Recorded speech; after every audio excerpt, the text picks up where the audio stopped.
Pierre et Ahmed. Maintenant, à vous de jouer. Super. Merci beaucoup Lilian et merci à tous. La transition est toute faite avec comment dire, la facturation électronique. Et là, on vient vous parler aujourd'hui d'un sujet aussi désagréable qui est une autre obligation qui s'impose à vous cette année, mais qui, on l'espère, est plus, comment dire, constructive dans cette époque où effectivement on entend tout et un peu n'importe quoi sur l'IA. Je vais vous partager mes slides et on va se présenter. Hop, ici et ici.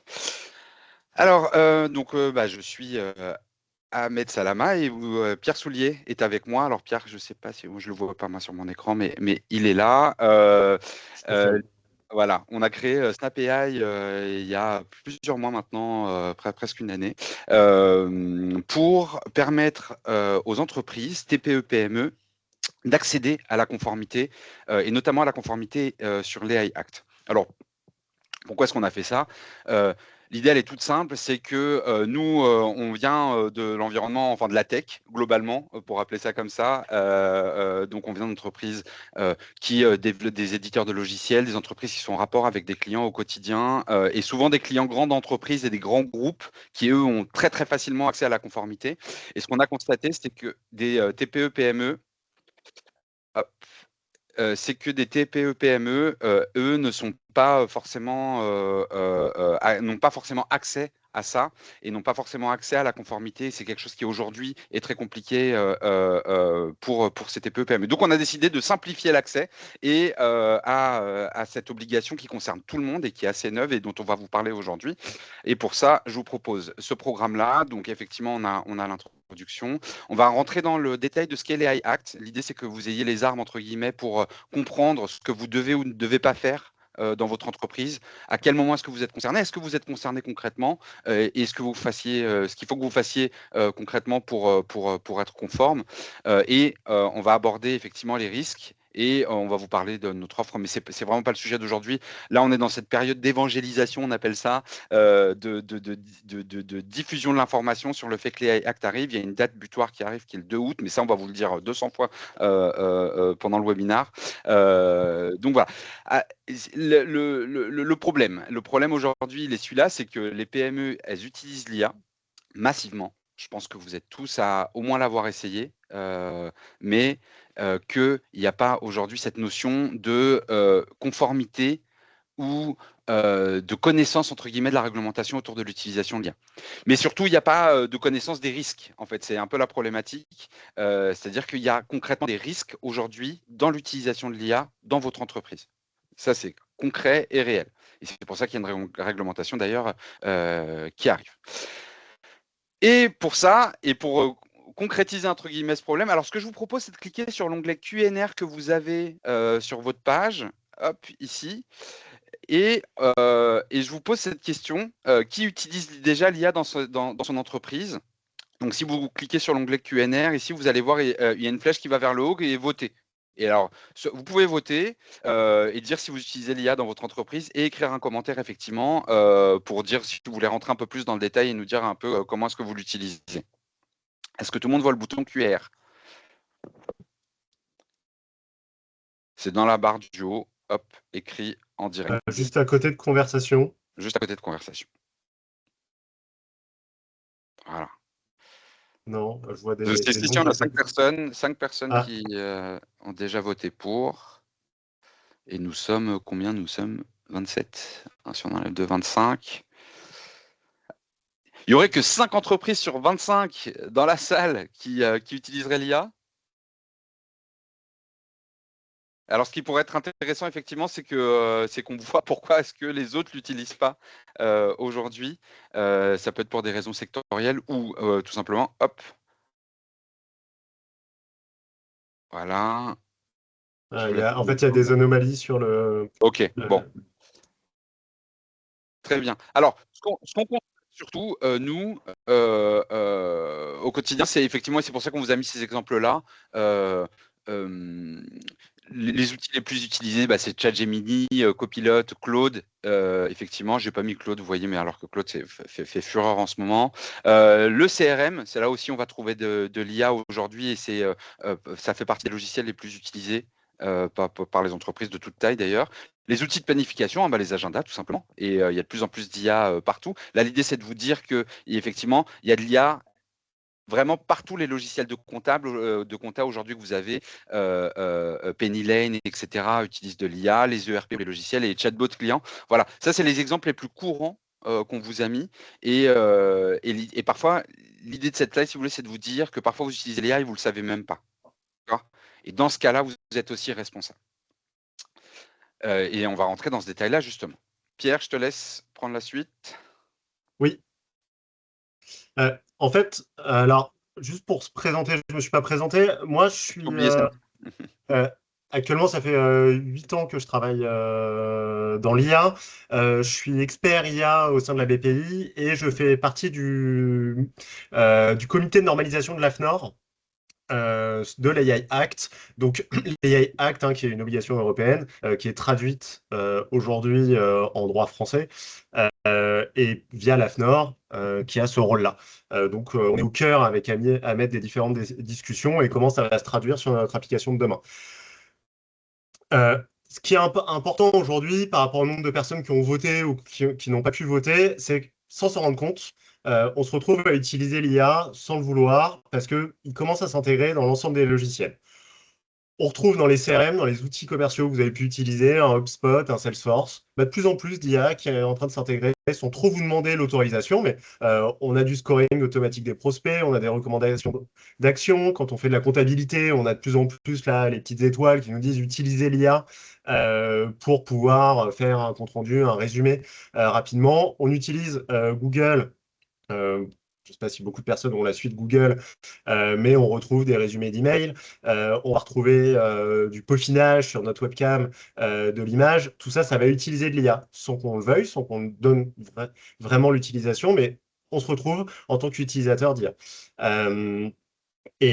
Aujourd'hui, on va avoir des obligations, vous allez avoir des obligations, car vous devenez dans les termes de l'AI Act, des déployeurs de l'IA, donc des utilisateurs pour vous et pour vos employés. Et vous allez devoir avoir un certain nombre d'obligations. Je te laisse avancer, Ahmed, s'il te plaît. Oui. Hop, allons-y. Pour l'AI Act, on va aller dans le détail. On a plusieurs classifications. On a le haut risque avec des obligations qui sont lourdes, qui vont avoir des impacts humains directement sur du scoring commercial, tout ce qui va être les ressources humaines, dès qu'on va commencer à faire de la classification de candidats. On rentre dans le haut risque avec un certain nombre d'obligations liées au haut risque. Ensuite, on va se retrouver avec le risque limité, avec une obligation de transparence. On appelle ça le risque limité parce que, en fait, l'utilisation de l'IA peut amener un risque. Comme je disais juste avant, quand on va faire des ressources humaines, potentiellement, si on utilise ChatGPT pour faire des images Ghibli ou faire vos présentations sur LinkedIn, vous n'allez pas à risque. Si c'est pour faire de la classification de candidats, vous rentrez dans le domaine à risque. Donc, on a des obligations aussi pour s'assurer d'avoir une utilisation responsable de l'intelligence artificielle. Et enfin, on a le risque minimal qui n'entraîne pas de risque et qui ne devrait pas être impacté, mais vous avez quand même certaines obligations juste pour s'assurer qu'on n'est pas en train de franchir la ligne rouge. La dernière classification, c'est tout ce qui est interdit. On ne va pas aller dans le détail, mais évidemment, tout ce qui va avoir des impacts médicaux, etc., c'est totalement proscrit. On ne rentre pas dans ce détail-là, car on se doute. Il y a eu déjà, ces obligations-là sont en vigueur depuis plus d'un an en Europe. Et ensuite, ça concerne vraiment une minorité des entreprises. Je te laisse avancer. Aujourd'hui, on voit que l'IA, ça a basculé dans les PME françaises. On a 55%, et ça, c'est des chiffres qui datent de 3 mois, et on voit qu'on prend un nombre de points tous les 3 mois d'utilisation sur l'IA générative. On voit tout le marketing. J'imagine que vous allez sur LinkedIn, mais vous voyez tout ce qu'on peut dire sur Claude notamment. On a eu plus de 24% l'année passée d'utilisation. Et 58% des dirigeants voient l'IA comme un enjeu de survie. Donc, on voit vraiment des économies et des possibilités d'innovation qui sont très fortes. Et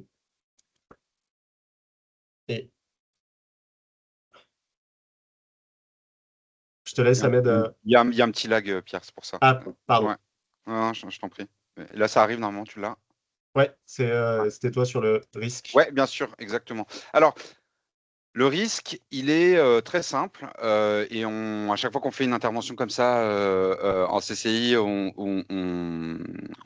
essaie de le simplifier au maximum. Alors, je ne sais pas si vous vous souvenez, mais pour le RGPD, il y avait une amende, pour ceux qui ont connu ça, qui était de 7% du chiffre d'affaires. Il se trouve que pour les AI Act, c'est un peu la même chose. C'est-à-dire que si vous n'êtes pas conforme à les AI Act, s'il y a une fourchette entre 7 et 10% qui n'a pas encore été fixée, euh, bon, je vais vous dire, c'est pas vraiment ça le vrai risque parce qu'avant qu'on vienne vous chercher entre guillemets pour votre non-conformité à l'AI Act, bah, vous avez le temps et la CNIL qui est vraiment l'organisme qui va être responsable justement de l'application, de la mise en application de la conformité de l'AI Act et qui va mettre donc les amendes.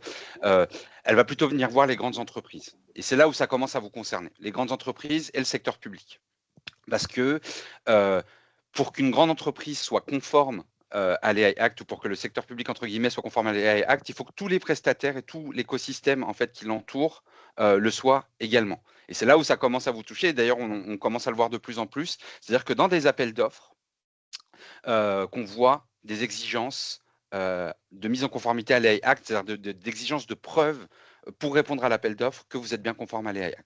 Donc ça, c'est le vrai risque aujourd'hui, c'est le manque de continuité business, c'est-à-dire qu'on vous demande, et alors vous connaissez tous, hein, ceux qui répondent à des appels d'offres ici, vous avez des questionnaires à rallonge, on vous pose la question, toutes les questions du monde sur ce que vous utilisez en termes d'outils, où va l'information, où va les données de vos clients, etc., etc.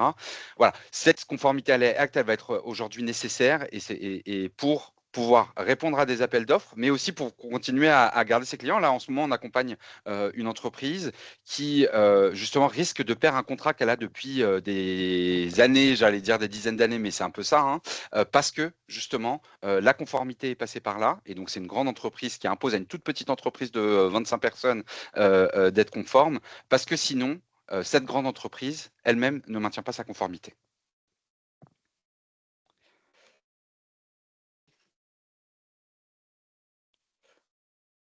Pierre, on t'entend plus, tu as le micro. Aujourd'hui, on a le vrai risque, en fait, ce qu'on a constaté auprès de pas mal de clients et de prospects, c'est des personnes qui disent, bon, du coup, on rentre dans un cadre réglementaire, on ne peut pas y aller parce qu'on veut s'assurer de pouvoir être conforme, et tant qu'on n'a pas la garantie d'être dans la conformité, on ne va pas oser se lancer dans l'intelligence artificielle. Le point, c'est qu'en fait, il faut voir ce cadre réglementaire comme une opportunité de pouvoir se lancer de manière sûre, sécurisée, sans perdre les différents appels d'offres, sans prendre de risques d'avoir différents contrôles et différentes sanctions, mais de manière maîtrisée et sereine. Euh, on veut passer en fait du niveau de, on veut tester ChatGPT comme on le fait tous un petit peu chacun, enfin comme on a tous pu le faire. On prend une licence perso, ChatGPT, on essaie, etc. Et on rentre dans l'industrialisation. Notre conviction, c'est aussi de se dire, à partir du moment où on reste dans les clous, on peut lancer une industrialisation, avoir des vrais gains de productivité, des vrais gains d'innovation. Pour réduire le risque, il faut préparer l'organisation. Il faut bien comprendre quels sont les différents impacts, qu'est-ce qu'on doit mettre en œuvre. Euh, au sein de notre organisation pour pouvoir, on va dire, lâcher les chevaux et laisser les différents utilisateurs se lancer dans l'IA, rentrer ça dans les process. Et avoir, nous, notre proposition aujourd'hui, c'est de pouvoir faire d'un audit grand compte quelque chose à taille humaine, qui va être compréhensible, qui va être utilisable et qui va être activable. Vous allez voir, l'AI Act, dans le détail, c'est très restrictif, ça va demander beaucoup de choses. C'est en fait comment est-ce qu'on peut l'intégrer dans notre organisation de manière simple et fluide pour pouvoir utiliser l'IA de manière sereine. Et Pour bien rentrer dans justement, l'IA, ouais. voilà, rentrons dans le détail, j'allais dire, effectivement, comment est-ce qu'on met en application tout ça. Alors, pour l'AI Act, le premier point, je ne sais pas si vous avez entendu parler de l'omnibus. En fait, l'AI Act aujourd'hui est censé rentrer en vigueur le 2 août 2026. C'est demain. Comme beaucoup, j'imagine, vous n'êtes pas forcément déjà en règle. Et il y a eu une proposition il y a une proposition qu'on appelle l'omnibus, qui est de décaler ce report d'obligation pour se donner le temps de se mettre en conformité avant la mise en place du régulateur pour le 2 décembre 2027. Actuellement, l'omnibus, c'est une proposition de loi, ça n'a pas été encore voté, ça n'a pas été encore publié. Ça pourrait être publié au 29 juin. Aujourd'hui, on a gardé les slides au 2 août 2026 parce qu'on ne voulait surtout pas envoyer un message qui n'était pas vrai à l'heure actuelle, mais ça va potentiellement changer à partir de lundi prochain. Il y aura une publication et nous, on fera un article sur le sujet de l'omnibus si c'est bien publié. Est-ce que, juste à main levée, vous étiez plusieurs déjà à connaître cette date du 2 août 2026?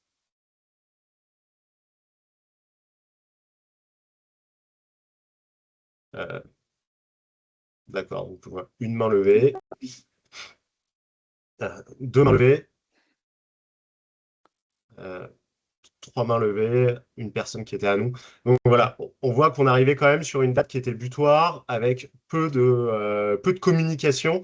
On va dire, c'est pour ceux qui ont connu la RGPD, on en avait parlé pendant des années avant l'entrée en vigueur. Là, on voit que tout s'est précipité et cette date est assez salvatrice du 2 décembre 2027, quand vous allez voir tout ce qui est nécessaire pour se mettre en conformité. L'AI Act, en 3 phrases, c'est quoi? C'est le premier règlement mondial sur l'intelligence artificielle. Ça a été adopté en 2024 avec plusieurs phases et plusieurs vagues. Et la prochaine vague qui est la plus déterminante, parce qu'en fait, c'est là où les premières sanctions vont pouvoir s'appliquer, qui est au 2 août 2026. Qui est concerné, en fait, c'est toutes les entreprises qui utilisent l'IA. Contrairement à ce qu'on a pu connaître avec la RGPD, où en fait moins d'entreprises étaient concernées, en fait là on voit que toutes les entreprises utilisent l'IA ou vont utiliser l'IA dans les 3 années qui viennent. C'est-à-dire qu'une entreprise du BTP qui va utiliser son HubSpot, un CRM, sa boîte email qui va intégrer l'IA est concernée par l'AI Act, à la grande différence de la RGPD qui était au niveau du stockage de données et qui pouvait comment faire du partage de responsabilités avec l'hébergeur. Une entreprise qui utilise l'IA, je vais beaucoup le répéter, vous êtes déployeur et vous avez des obligations. Quand est-ce que ça rentre en vigueur? Donc, on l'a dit à aujourd'hui, août 2026. C'est des sanctions qui sont très fortes, jusqu'à 7% du chiffre d'affaires mondial sur les usages interdits. Je te propose d'avancer. Ouais. Ahmed. Merci. C'est juste quand j'appuie, t'attends toujours 2 secondes et ça m'apparaît. Ouais, mais je te le dis, ça nous permet de continuer cette communication qui fait notre réussite. Aujourd'hui, on a 3 types d'IA dans les entreprises. Le premier, celui du milieu, c'est la Gen AI, le ChatGPT, le Claude. On en parle beaucoup. On n'a pas besoin d'aller dans le détail. Je pense que vous voyez très bien cette capacité de pouvoir prompter et avoir différents retours. On peut l'utiliser de manière très anarchique. On fait un petit peu ce qu'on veut avec. Beaucoup d'entreprises ont commencé à l'implémenter et voir que ça servait à la fois pour des usages perso et pour pouvoir travailler un peu de manière autonome dans son coin, pour faire un peu ce qu'on veut, gagner du temps. C'est rapide à déployer, il y a un fort risque sur les données. Qu'est-ce qu'on fait avec sa Gen AI? Qu'est-ce qu'on fait avec un utilisateur, on va dire, dans son coin, peut passer dans des usages à haut risque, à vouloir gagner du temps. On a un devoir, vous avez un devoir en tant que déployeur de s'assurer qu'en tout cas les personnes savent ce qu'ils vont devoir faire. On va voir, mais donc il y a un gros volet formation. Le deuxième point, c'est l'IA embarqué. Ce qu'on retrouve dans les SaaS, Software as a Service. C'est dans tous les outils qu'on utilise tous les jours sur Internet, notre boîte email, son CRM, si vous avez un logiciel RH, Lucas ou autre, Conto pour les comptes bancaires, vous avez le lien qui est intégré directement dedans et c'est pas toujours paramétrable, on peut pas toujours le désactiver et ça évolue très vite. Tous les jours, tous les 3 mois, on voit Google sort des nouvelles fonctionnalités pour sa suite Google Workspace. Et il faut pouvoir le suivre. Potentiellement, dans les nouvelles fonctionnalités qu'on nous a apportées, il va falloir faire une classification de quel niveau de risque, dans quel niveau de risque on se retrouve. Le troisième volet, c'est l'IA interne. Des entreprises ont commencé à développer leurs propres IA en interne. C'est de plus en plus accessible pour pouvoir gagner du temps, pour pouvoir isoler un petit peu l'usage. Ça a des fortes valeurs métiers. Souvent une documentation qui est insuffisante, qu'est-ce qu'on peut faire et qu'est-ce qu'on ne peut pas faire. Là, on a une responsabilité qui est totale de l'entreprise, parce que quand on voit qu'on a un statut de déployeur, si on commence à créer notre propre IA, on devient presque un fournisseur d'intelligence artificielle, donc avec d'autres obligations aussi qui sont associées. Et le dernier point, c'est le Shadow AI. Qu'est-ce que c'est que le Shadow AI? En fait, c'est l'usage dont on parlait tout à l'heure. On utilise sa propre licence personnelle d'IA pour faire de l'utilisation de l'IA. C'est très difficilement contrôlable en entreprise. Euh, Chacun a pris sa propre licence cloud, paye dans son coin, ne communique pas forcément sur ce qu'il va faire, ne sait pas trop le collaborateur est-ce qu'il a le droit ou pas de le faire. Donc il le fait un petit peu dans son coin. Et ça, l'entreprise peut se retrouver très rapidement responsable d'une utilisation, je ne vais pas dire malveillante, mais en tout cas qui rentre dans une utilisation à risque. Et ça, on est hors de contrôle. Et il y a aussi des possibilités au sein de l'entreprise pour essayer de réguler, cadrer cette utilisation-là. J'en parlais tout à l'heure, on a deux rôles. Alors après, il y a les rôles de revendeur, etc. Je ne vais pas rentrer dans ce état-là, mais il y a le rôle de fournisseur. Le fournisseur d'IA, c'est celui qui propose l'IA, qui va vendre de l'IA. Donc, qui développe et il met sur le marché un système d'IA. Il va définir les fonctionnalités et les limites et il doit fournir une documentation technique.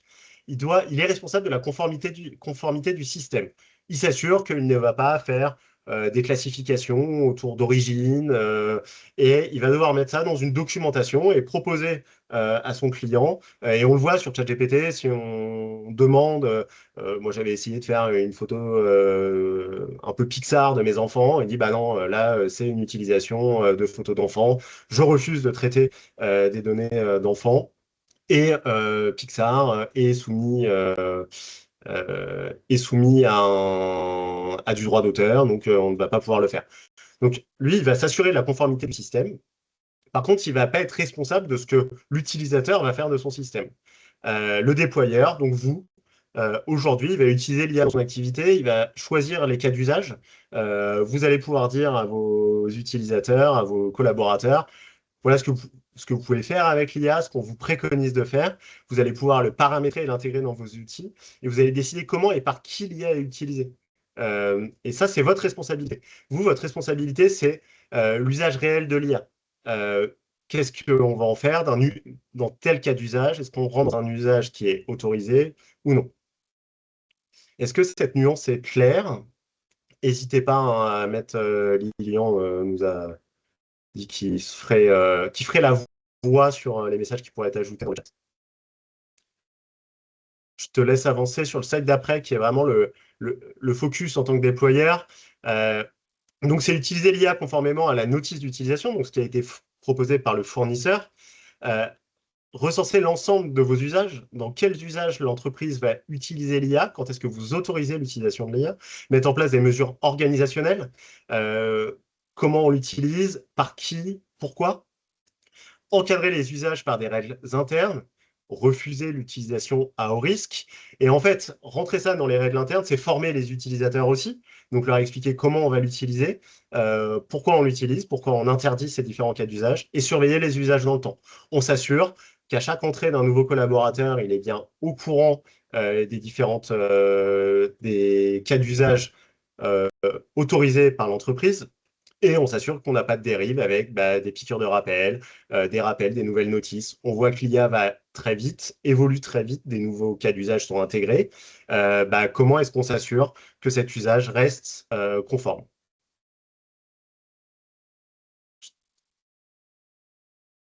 En tant que déployeur, alors on ne va pas rentrer dans le détail de tous les articles, vous pourrez le retrouver dans la Hack, mais vous avez une obligation de gouvernance et de gestion des risques. On en parlait juste avant de manière grosse maille, mais il va falloir réévaluer les risques quand l'IA évolue. On a vu, il y a Claude, alors Fable qui a été arrêté, mais les nouvelles versions sortent. Quand une nouvelle version sort, on doit s'assurer, est-ce qu'on rentre dans un nouveau risque ou non? Donc, on va devoir démontrer que les risques qui sont identifiés, maîtrisés et réévalués en continu. Ensuite, on va devoir assurer la fiabilité et l'auditabilité des systèmes d'IA. On s'assure qu'on reste toujours dans les clous, qu'on a une identification des données qui sont sensibles et qu'on documente les usages réels de l'IA. On s'assure de toujours rester dans le cadre réglementaire. Ensuite, il y a des obligations de garantir la performance et la sécurité des IA dans le temps.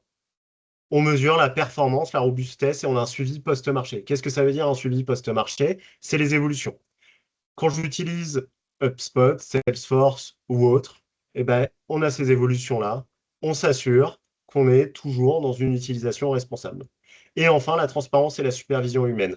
Le point clé quand on a une IA à haut risque, c'est de s'assurer qu'on a toujours une supervision humaine, RH, on va faire du scoring de candidats. À la fin, ce n'est pas une IA qui va dire on doit choisir ces 5 candidats, c'est un humain qui va devoir repasser, s'assurer que l'ensemble des candidats a bien été vérifié, que l'IA a fait une proposition, mais que l'humain a gardé la main là-dessus. Euh, ça peut être, on peut se demander pourquoi. En fait, c'est très simple. On ne va pas faire confiance à une machine pour pouvoir choisir les prochains candidats, faire du scoring de prospects. Euh, on doit continuer à avoir ce regard-là, même si c'est tentant. Bah, l'IA fait des erreurs pour toutes les personnes qui peuvent l'utiliser de manière quotidienne et on le fait. L'IA, bah, on voit qu'au bout d'un moment, on ne sait pas trop pourquoi. Les résultats sont moins bons. On avait eu un retour de Mistral il y a plus d'un an maintenant qui nous disait qu'ils avaient des pertes de qualité au sein d'une même journée de manière assez récurrente, entre 14h et 15h. On doit continuer à garder le contrôle. Les niveaux de risque, pour rentrer vraiment dans le détail, on a l'IA à haut risque qui est strictement encadré. Euh, alors, je vois les questions, je vais y répondre tout de suite. Alors, pour les infos de perf et de sécurité dans le temps d'un SaaS, comme par exemple Salesforce, Salesforce doit vous communiquer les niveaux de performance et les tests qui ont été réalisés chez eux pour s'assurer qu'on n'a pas de risque de qualité et de sécurité dans le temps. Par contre, vous avez une responsabilité de mesure de performance et de sécurité. Alors oui, j'ai déjà travaillé avec Salesforce. C'est une obligation qui va rentrer en vigueur pour eux comme pour tout le monde, de fournir ces preuves de test et sur leur notice d'utilisation. L'autre point, c'est qu'il va y avoir une obligation de votre part de prouver dans vos différents process que sur du scoring de prospects, par exemple, vous continuez à vérifier l'ensemble des prospects, que vous n'allez pas uniquement vous focaliser sur les 5 premiers prospects qui ont été proposés, par exemple. Euh, Ça dépend des intégrateurs. C'est une obligation aujourd'hui ça va être une obligation de la part pour les éditeurs. L'AI Act concerne les utilisateurs européens. Donc un SaaS non européen qui se vend en Europe est forcément soumis à l'AI Act. Exactement comme on a pu le retrouver pour la RGPD. Et j'ai travaillé des années chez Cornerstone, qui est un éditeur américain de SaaS RH, qui est totalement soumis actuellement. On était en séminaire chez eux la semaine dernière. Ils sont totalement soumis à l'AI Act et ils en ont bien conscience. Des difficultés pour eux qui va être de fournir notamment les problématiques de performance, mais ils travaillent activement dessus. Sur l'IA au risque, on verra toutes les obligations. Donc, on va retrouver en fait tout ce qui va avoir un impact humain. Tri ou scoring automatique de CV, ça va influencer l'accès à l'emploi. Ce qui est très important autour de tout ce qui va toucher le tri, c'est que même si à la fin du tri, on va faire une validation humaine, il a été prévu que ça amène quand même un biais cognitif. Donc, ça rentre quand même dans l'IA à haut risque, même si à la fin, c'est un humain qui clique sur oui ou non.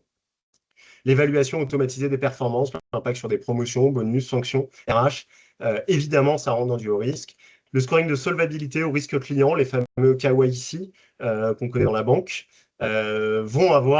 sont totalement impactés par l'AI Act et tant mieux que ce ne soit pas entièrement dédié à une IA. Et la priorisation automatique de dossiers ou de demandes avec des traitements différents au niveau des personnes sur des aides, des remboursements aussi sont impactés. Sur le risque limité, on ne cessera de le répéter, l'utilisation d'une IA, d'une AI pour des utilisations à haut risque, entraîne aussi un certain nombre d'obligations qui sont principalement, on va le voir juste après, sur de la formation. Et là, on retrouve les chatbots, l'IA générative, des assistants d'IA, de l'aide à la synthèse qu'on retrouve sur beaucoup de sites web aujourd'hui. As-tu besoin d'aide, etc. Va rentrer dans du risque limité.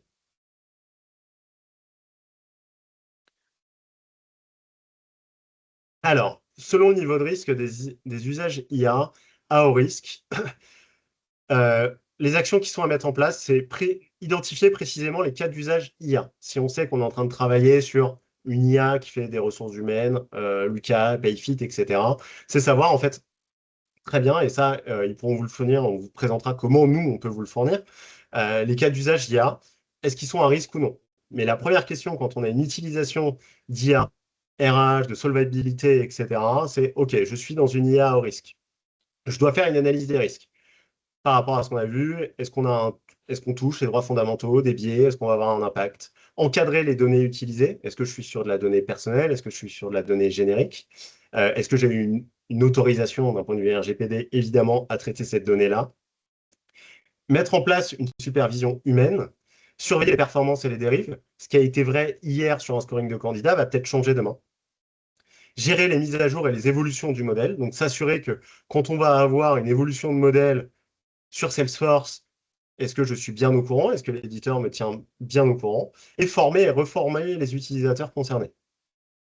À chaque fois qu'on a un changement de modèle, il va falloir prévenir aussi les utilisateurs de attention, changement de modèle sur scoring de CV, vous devez faire attention. Potentiellement, ça va changer. Vous allez avoir des modifications dans le scoring et s'assurer que ça n'a pas un impact directement sur le candidat. Donc, l'obligation qui va être attendue, c'est d'avoir un registre AI Act. Alors.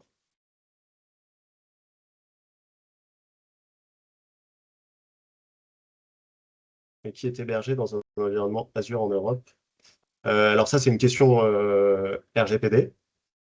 Mais à partir du moment où l'IA va toucher un utilisateur européen, on rentre sous le courroux de l'AI Act. L'analyse. Donc, le registre AI Act, qu'est-ce que c'est?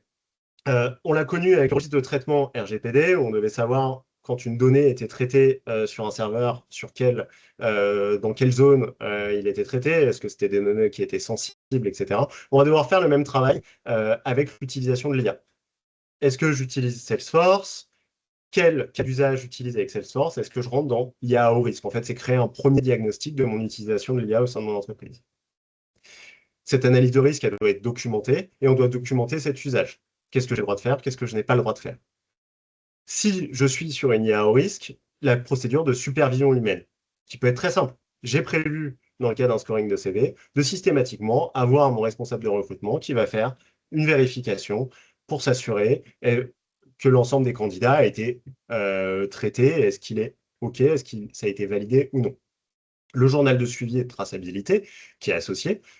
Donc, sur l'ensemble de mes CV, et ça, sur le cas des CV, ils le font très bien, juste de s'assurer d'avoir un historique qui est enregistré. Une preuve de formation des utilisateurs. Je sais que moi, en tant qu'utilisateur d'une IA ORIS, j'ai le droit de faire ça, ça, ça, ça, ça, ça, ça. Je dois exécuter ces actions-là pour avoir ma supervision humaine. Et une procédure de requalification en cas de mise à jour significative. Comme je le disais auparavant, j'ai une évolution du modèle. Je vais devoir reformer mes utilisateurs, revérifier que tout est conforme et continue de fonctionner logiquement. La logique clé, c'est d'avoir une conformité qui est continue et qui n'est pas ponctuelle. Je ne vais pas faire une seule vérification, mais on va toujours avoir une vérification, notamment via la supervision humaine. Sur le risque limité, on retrouve beaucoup de la Gen AI. Déjà, on va définir des règles d'usage qui sont simples et qui sont compréhensibles. Voilà tout ce que j'ai le droit de faire au sein d'une Gen AI, d'un Gemini, d'un ChatGPT. Voilà ce que je n'ai pas le droit de faire. Voilà quelles données j'ai le droit d'utiliser, quelles données je n'ai pas le droit d'utiliser. On retrouve exactement la même logique qu'on avait avec la RGPD sur les données. C'est je ne peux pas traiter des données personnelles je dois avoir des raisons légitimes de traiter de la donnée personnelle et la personne doit être au courant que je traite cette donnée à travers de l'IA. Donc, c'est la mise à jour de toutes les mentions légales, etc. Sensibiliser les utilisateurs aux limites de l'IA, l'IA n'est pas parfaite, et surveiller les usages réels dans le temps. En obligation qui est attendue, c'est des chartes d'usage de l'IA qu'on pourrait retrouver dans le règlement intérieur. Avec l'IA, je ne traite pas de données sensibles, etc. On est sur un cadre. Ce que les gens vont faire réellement, on ne peut pas le vérifier. Vous n'allez pas pouvoir vérifier unitairement que personne ne l'a fait, mais en tout cas, vous apportez des règles et vous prouvez au régulateur que vous êtes bien dans les clous, car vous empêchez, vous avez prévenu les personnes de ne pas avoir une utilisation et ça deviendra un conflit avec un utilisateur et non plus avec l'organisation. former l'ensemble des utilisateurs et les reformer en cas de montée de version significative ou changement de modèle. Des messages de transparence sont obligatoires, contenu généré par IA, avec des règles de données et de confidentialité et des procédures de requalification du risque. Ce qu'on s'est dit avant, sur mon utilisation, je pourrais entrer dans des usages à haut risque si je change mon modèle d'utilisation.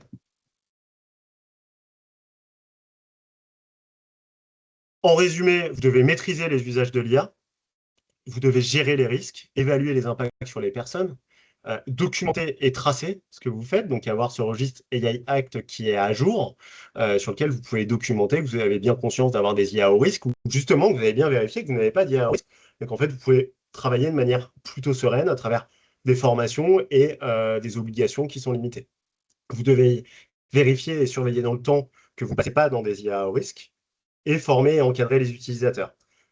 La formation et l'encadrement des utilisateurs, ça peut être fait au sein même de la formation autour de l'IA, comment mieux utiliser l'IA et comment bien l'utiliser conformément à l'AI Act.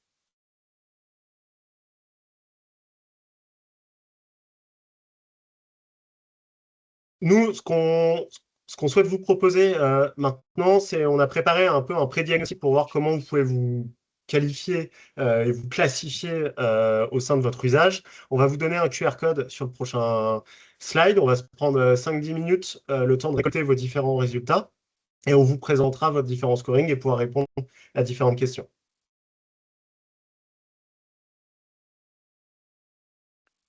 Est-ce qu'il y a des questions? Déjà, est-ce que tout le monde arrive à scanner le QR code? Alors, encore, l'idée, c'est ce que je vous disais au début, hein, c'est de rendre la chose pratico-pratique. Donc, c'est-à-dire qu'en sortant, entre guillemets, de ce webinaire, que vous sachiez tout de suite si vous êtes soumis ou pas soumis, entre guillemets, à l'AI Act. Et ça, c'est vraiment l'outil pour le faire, quoi. Et de savoir tout de suite. On n'a pas de retour. Alors, je vois pas, moi, les commentaires. Pierre, si toi, tu peux regarder. Et on t'entend plus. Donc, pour l'instant, il n'y a pas de commentaire. Bon, ok, super. Donc, c'est que ça a l'air de fonctionner. Parfait. Merci beaucoup, Fabien. Eh bien, très bien. On se laisse peut-être pas 15 minutes, Pierre, ça fait un peu beaucoup. Parce que c'est la première fois qu'on le fait un peu en ligne comme ça, donc d'habitude on le fait en direct, donc 15 minutes c'est pas suffisant. Là, peut-être à distance, 5 minutes, ça devrait suffire. Je pense à 51, 52, le temps que vous fassiez les quelques questions.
Alors surtout, n'hésitez pas à poser des questions si vous en avez pendant que vous le faites.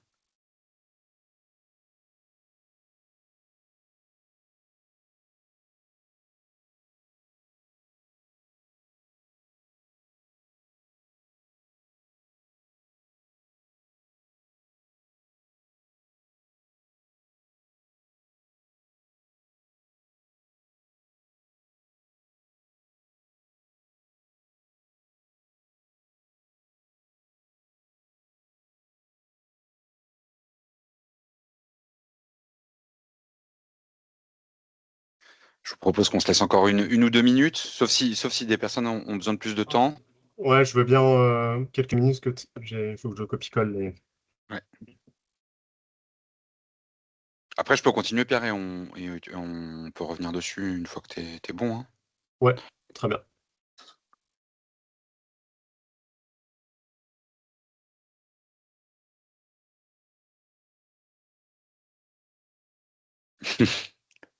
Bah, c'est une bonne nouvelle, Tristan, de le savoir.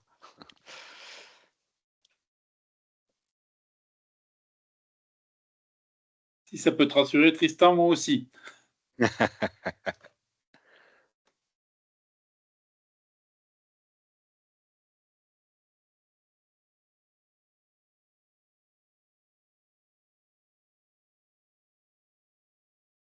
Alors peut-être une chose que je vous ai pas dit, c'est qu'à la fin, on a prévu un temps de disponibilité. Alors il y aura 2 moyens. On peut avoir une discussion un peu informelle entre guillemets à la fin et on va vous mettre un lien pour prendre rendez-vous avec nous si vous voulez qu'on aille plus en avant entre guillemets sur votre diagnostic et voir le plan d'action qu'il faudrait mettre en place derrière pour vous.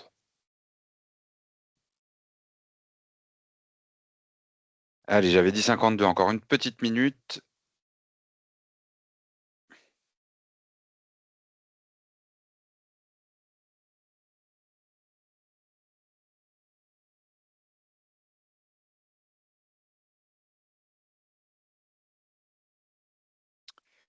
Est-ce qu'il y a des personnes qui n'ont pas du tout terminé, qui ont besoin encore un peu de temps? Je le fais dans ce sens-là, plutôt. Bon, je vois pas de réaction. Très bien. Bah, je vous propose qu'on a alors ce qui va se passer, c'est que ces résultats, en fait, Pierre est en train de les traiter. Il va vous les mettre dans les slides et en fait, on va pouvoir, comme ça, voir un peu, vous allez pouvoir vous «comparer» entre guillemets avec les personnes qui sont présentes sur le webinaire et ça va vous permettre on va vous aussi vous donner des explications un peu sur pourquoi ces résultats-là et pourquoi est-ce que vous êtes en élevé. Ça sera le moment aussi de poser les questions, que vous voulez. Alors, on n'a pas mis la slide à jour parce que comme, vous le disiez Pierre, il y a la possibilité que comment dire? Cette obligation au 2 août 2026 aille, en décembre 2027. C'est ça pour le coup, on est très clair avec vous. Là, l'idée aujourd'hui, c'est qu'on vous apporte la vraie information. C'est une bonne nouvelle parce que ça va vous laisser le temps un peu d'envisager justement les différentes possibilités et surtout de réfléchir à comment est-ce que, vous voulez utiliser, l'IA dans votre entreprise. Parce que peut-être, ce sur quoi on n'a pas insisté parce que c'était pas vraiment la thématique aujourd'hui du webinaire qui est vraiment tourné vers, l'IA Act. Hem, heu, L'idée de l'IA, c'est, que ça ait une utilité entre guillemets, dans votre entreprise, une utilité en termes de performance, une utilité en termes de simplification, ou, tout simplement une utilité économique, voilà, ou en opportunité business, que ça vous permette d'adresser plus de clients et cetera. Donc ça doit partir de là, et vous allez voir après on a une échelle de maturité qu'on va vous présenter, qui présente un peu, les différents éléments pour que vous puissiez vous situer, en termes de maturité IA dans l'entreprise et justement voir si votre utilisation d'aujourd'hui est vraiment une utilisation réelle.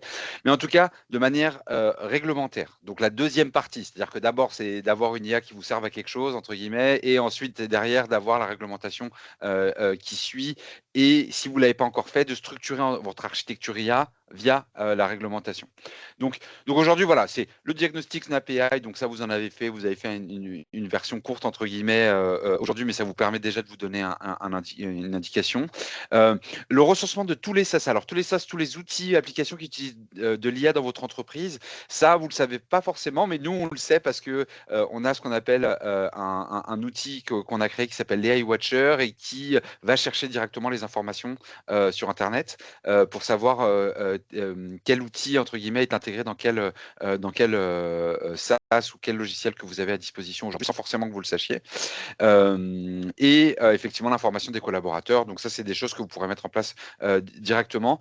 Après, il y a ce qu'il faut faire. Et alors, j'ai mis dans 3 mois parce que entre le diagnostic et le temps de votre action ou réaction, eh ben, il faut un petit peu ce délai-là. Mais voilà, c'est constituer votre registre AI Act. Justement, on va se servir de tout le recensement, de tous vos outils pour constituer ces registres. Définir des règles d'usage interne. Donc ça, c'est des chartes qu'on vous donne toutes faites et qui est complètement adaptée à votre contexte, et mettre en place une supervision humaine sur la décision automatisée importante. Ça, c'est quelque chose, et vous allez le voir aussi dans l'échelle de maturité. À partir du moment où vous avez l'automatisation qui va écrire des mails aux clients, par exemple, ou leur répondre, et manipuler, par exemple, de la donnée sensible, et ben là, il va y avoir la nécessité d'avoir une supervision humaine qui est hyper importante. Et ça, c'est un processus, en fait, qu'on vous aide à mettre en place chez vous. Et effectivement, à la fin, avoir son certificat AI Act Readiness, donc qui permet de fournir une preuve de conformité, une preuve de mise en conformité plutôt, aux entreprises qui vous le demandent. Pierre, est-ce que tu es bon ou Je suis bon. Allez. Donc là, on revient sur vos résultats. Alors, il faut que je revienne, c'est ça, Pierre? Tu me dis? Tout à fait. Très bonne. Très bonne déduction. Il faut que tu sortes et que tu reviennes. Ah ça, oui, c'est vrai. Oui, c'est vrai. Il faut que je réactualise. Hop. Et on va réactualiser. Hop, comme ça, normalement, c'est bon. Voilà. Vois-tu? Là, tu partages pas ton écran. Ah, bah ça, oui, c'est dommage.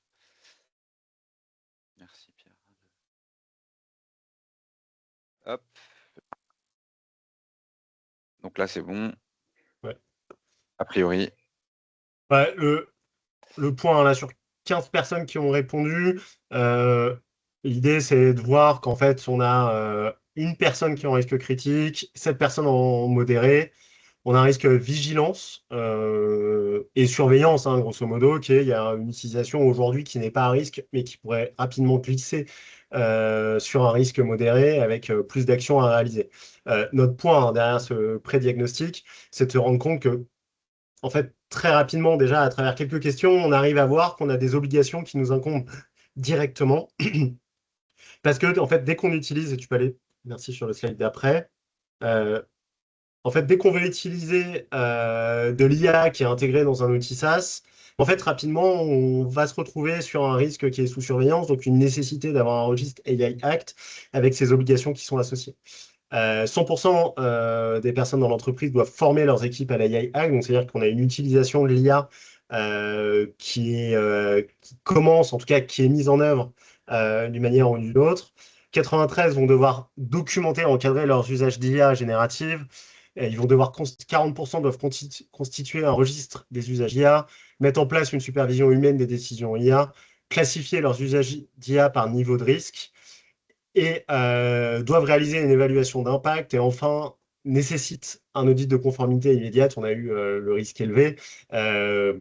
Cet audit de conformité pour cette personne, j'imagine, qui nous a sollicité directement dans le chat, on peut se parler rapidement. Après, c'est de voir, en fait, il y a très certainement des actions qui permettent de se mettre en conformité rapidement à travers des formations, un usage et le registre. Est-ce qu'il y a des questions sur ces éléments? Encore une fois, on va pouvoir aborder votre cas personnel à la fin du webinaire. Si vous le souhaitez, on vous donnera les liens qu'il faut. Hop, ici. Très bien, j'avance. Donc voilà. En gros, on va vous envoyer des slides, hein, évidemment, par l'intermédiaire de Lilian qui vous les transmettra. Mais voilà ce qu'il faut simplement. Oui, ce sont les résultats de vos questionnaires. Agglomérés. Oui, pas de manière individuelle, évidemment. Ouais. Si vous avez mis votre adresse email, on vous enverra le questionnaire, le rapport complet du diagnostic par email, et on pourra continuer la conversation. Enfin, Ouais. je serais ravi de continuer la conversation avec vous autour de vos différents détails. Exactement. Donc voilà. Donc, pour synthétiser de manière très très simple, voilà. Juste recenser vos outils, faire les registres, mettre en place des chartes. Ça, c'est le niveau de base. Et ça, justement, comment est-ce qu'on le fait? on passe par. Alors, nous, je vous ai présenté SnapAI, effectivement. Je ne vous ai pas dit comment est-ce qu'on faisait la mise en conformité. Je vous ai dit, on fait de la mise en conformité, je ne vous ai pas dit comment on faisait. Et ben, on a créé tout simplement un logiciel nous-mêmes. Notre idée à l'origine, c'était de se dire que de rendre tout le monde autonome par le biais de sa conformité. Alors, nous, on a été confrontés à beaucoup de cabinets d'audit réglementaires, etc., et c'est un peu notre point de vue, qui vendent beaucoup de temps homme, pour pas dire du vent. Je vais me faire taper sur les doigts si quelqu'un entend ça, mais voilà, où vous passez des heures et des heures dans des salles avec des personnes qui étudient votre conformité, qui regardent les éléments, etc. Alors que en fait, dans la réalité, vous pourriez le faire vous-même.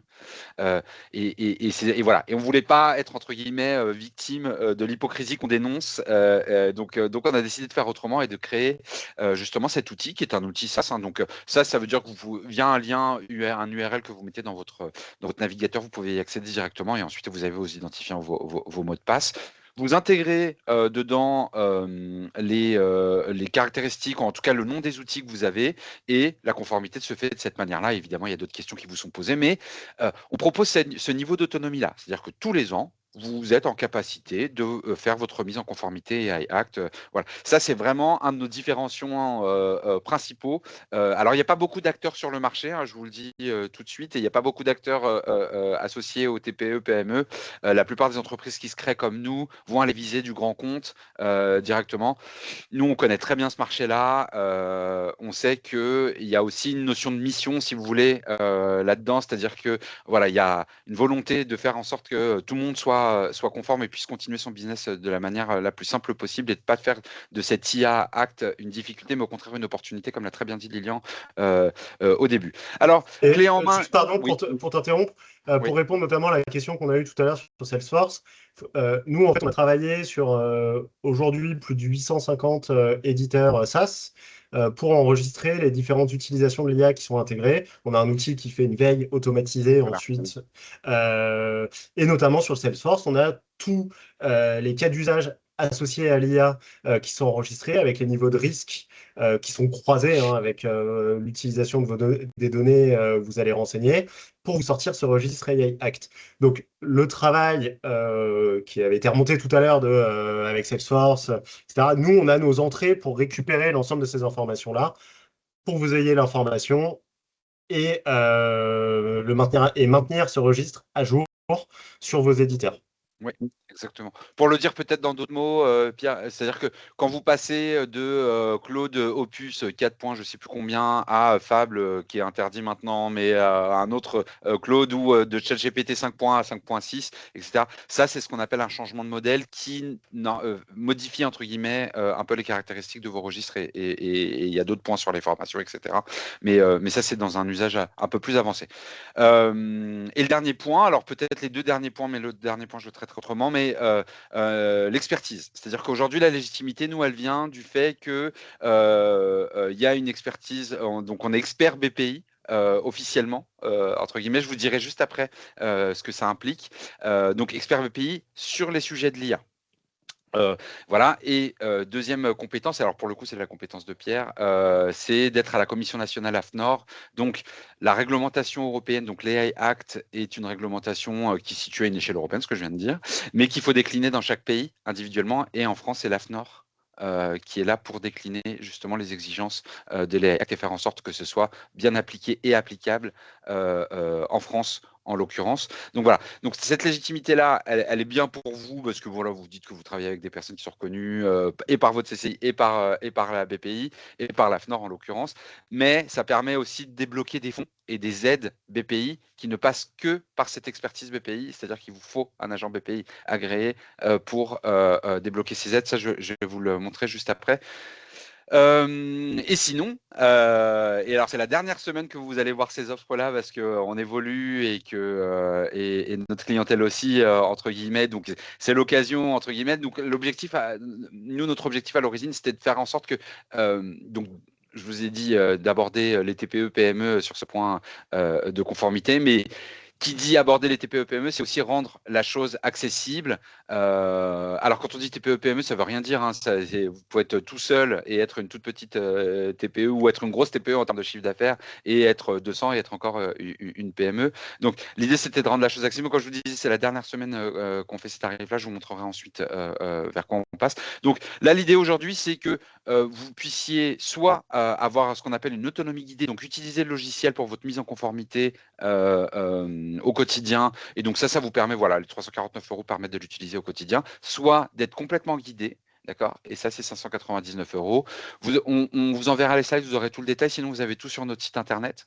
D'accord. Donc, en gros, il y a une offre, on est très autonome, où on sait dire les outils qu'on a, on sait remplir, entre guillemets, un dossier de conformité Act. Et il y a un autre aspect qui est, je commence dans l'IA ou je ne connais pas du tout les outils que j'ai. Et là, effectivement, on va vous accompagner de manière un peu plus personnalisée. En pratique, on a structuré cette échelle de maturité que vous avez ici. Voilà. En gros, on décompose des entreprises en 3 segments. OK.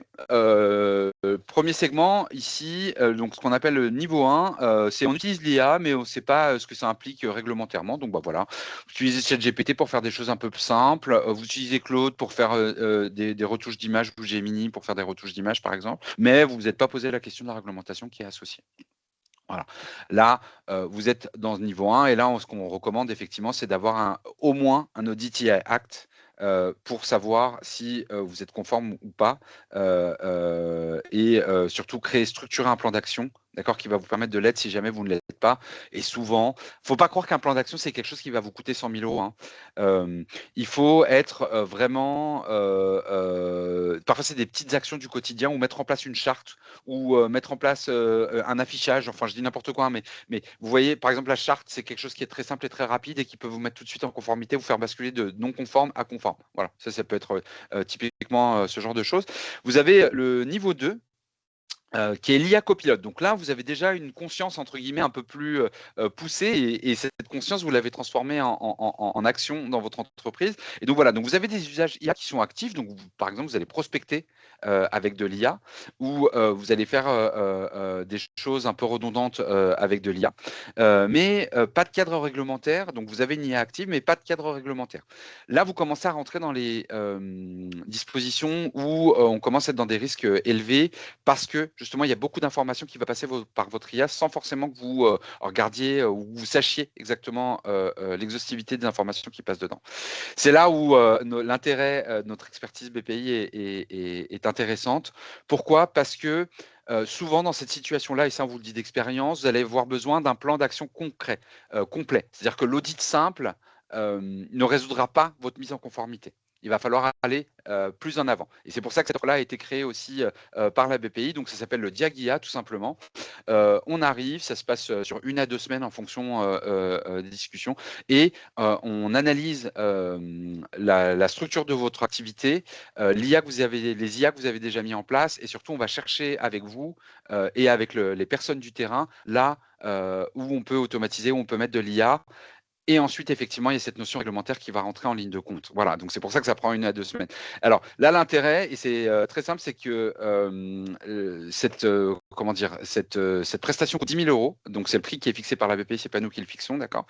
Et derrière, vous ne versez que 6 000 €. C'est-à-dire que vous n'êtes facturé que de 6 000 € sur cette prestation-là. Elle ne vous revient, pardon, qu'à 6 000 € sur cette prestation-là. Ils viennent de remettre à jour, entre guillemets, les dispositions. Donc après, dans le détail, ça, on vous accompagnera si jamais cette prestation-là vous intéresse, mais ça permet d'avoir un panorama complet de l'usage de votre IA et surtout d'avoir un plan prospectif, d'accord, et de savoir comment est-ce que vous allez pouvoir encore plus utiliser l'IA, encore plus à fond dans le futur, et tout ça sous l'angle réglementaire, c'est ce que nous, on apporte en plus. Et enfin, vous avez le niveau 3, l'IA autopilote. Alors là, bon, il n'y a pas trop d'entreprises, hein, même les grandes, hein, qui sont comme ça, c'est-à-dire que en gros, vous avez des IA qui sont comme des collaborateurs dans l'entreprise. et qui sont capables de faire des choses, de prendre des initiatives. Vous savez, c'est le fameux agentic AI que vous allez voir de plus en plus arriver. Alors, on entend déjà beaucoup ce mot-là, mais ça va arriver de plus en plus. Et notamment, c'est ce qui s'est passé avec la Fable, justement, la discussion Fable, et donc ce que permet de faire une IA de manière autonome et toute seule. Voilà. Bon, ça, j'en parle pas trop. On a aussi une offre là-dessus. Vous imaginez bien qu'elle est sur devis, parce que c'est des choses, en général, c'est des architectures qui sont assez complexes et qui intègrent pas mal de composantes et de difficultés. Donc voilà, donc on est plus là-dessus. Donc voilà. Si vous vous reconnaissez dans le niveau 1, vous êtes plus sur de l'audit et Act assez simple avec les offres que je vous ai montrées juste avant. Et si vous êtes sur quelque chose d'un peu plus avancé, là on intervient. Et d'ailleurs, c'est la majorité de nos offres, hein, de nos clients aujourd'hui nous demandent de venir intervenir, pas seulement pour adresser la conformité à l'AI Act, mais aussi pour avoir une réflexion un peu plus globale sur les process dans l'entreprise et notamment sur un retour sur investissement aussi lié à l'IA. On intervient aussi sur des questions d'architecture, de confidentialité, savoir où va votre donnée une fois qu'elle est mise dans l'IA, comment est-ce qu'on peut la cloisonner. Voilà, tout ça, c'est des sujets qu'on aborde et souvent, il y a un sujet outils, mais il y a un sujet aussi architecture interne qui va être important de gérer. Voilà, tout simplement, je vous ai un peu parlé de tout ça. Le vrai risque, c'est pas l'amende, ça on se répète, hein, parce que je vous le redis, parce que quand vous pouvez regarder ce webinaire et vous dire mais pourquoi est-ce que je me mettrai en conformité? Encore une fois, c'est la continuité business qui va être très importante et cette slide-là, vraiment, elle remet une couche là-dessus. C'est-à-dire que si demain, vous voulez continuer à répondre à des appels d'offres, si demain, vous voulez être montré à votre client qui peut avoir confiance en vous, entre guillemets, et dans vos infrastructures, et c'est par ce biais-là que vous pourrez le faire, et notamment en termes d'IA. L'IA aujourd'hui concerne vraiment tout le monde, tout le monde, tout le monde. Voilà. Alors, j'ai pas mis les. Donc, on arrive au bout un peu de notre intervention, même complètement. Je vais remettre cette slide bien en rouge, bien flippante pour là-dessus.